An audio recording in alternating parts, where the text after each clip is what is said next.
আমি একটি লোকের নাম করে বলেছিলাম, তার নাম কার্তিক মহারাজ।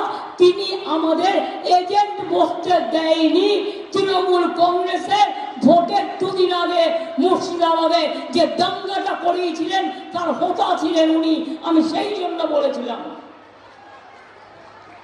এবং বলে যাব, আগে অধীন করতেন, এখন বিজেপি করেন। মুর্শিদাবাদে মনে রাখবেন, যে জায়গাটায় রেজিনগরে ইলেকশনের দুদিন আগে দাঙ্গা করেছিল সেইখানটায় ওনার আশ্রম, উনি আশ্রম চালান, আমার কোনো আপত্তি নেই। কিন্তু রিয়েলি আমি যখন জিজ্ঞেস করলাম ওখানে তৃণমূলের এজেন্ট নেই কেন, বললো কার্তিক মহারাজ বলেছে তৃণমূলের এজেন্টকে আমরা বসতে দেবো না, ওখানে কিছু লোককে খেপিয়েছে যারা থানার ব্যবসায়ী।